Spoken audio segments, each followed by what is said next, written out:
So ayan, good morning everyone mga katurok.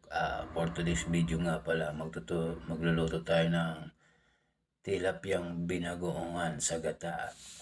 So ayan mga katurok, ganito lang yan mga katurok ang pagluto ng binagoongan tilapia sa gata.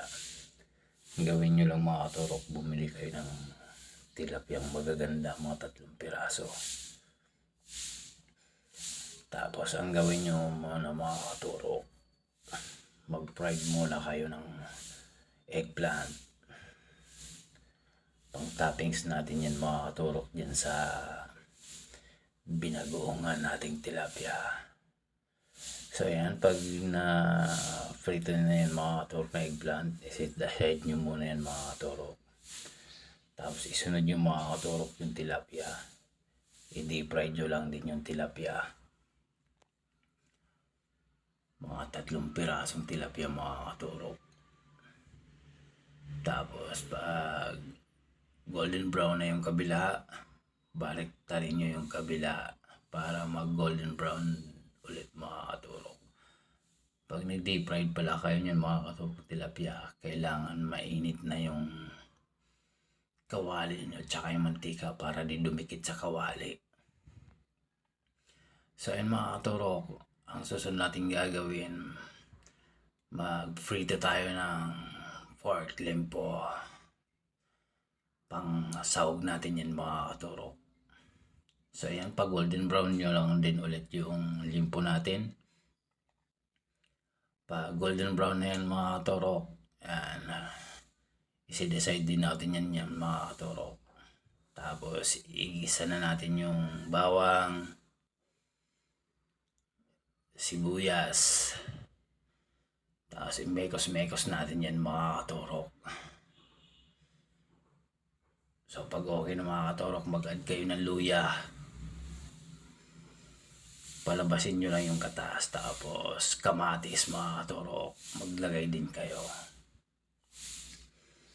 Tapos pag okay na yun mga katurok, ilagay nyo yung siling haba, siling labuyo at saka yung bagoong mga katurok. Tapos imikos-mikos nyo lang yan.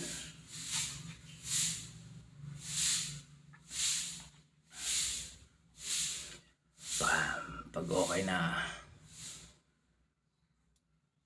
ilagay na natin yung mga pampalasa natin mga katurok. Yan. Tapos imekos-mekos natin yan.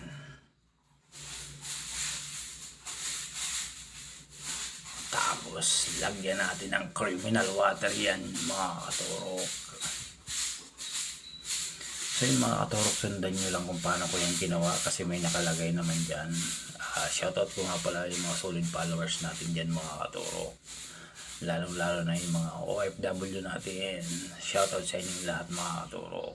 Tsaka kung nanonood ka pa mga katurok sa video na to, pa-like and share naman mga katurok. Pag-follow na rin sa akin mga katurok. So yan, ilagay na natin mga katurok yung tilapia. So ayan, itsura pala mga katurok, lame na yan. Tapos ilagay na natin yung eggplant mga katurok na prinito natin. So ayan, tara, kain na tayo mga katurok. Tara na. So ayan, thank you for watching mga katurok, sa mga solid followers natin dyan. God bless sa inyong lahat. Mag-ingat.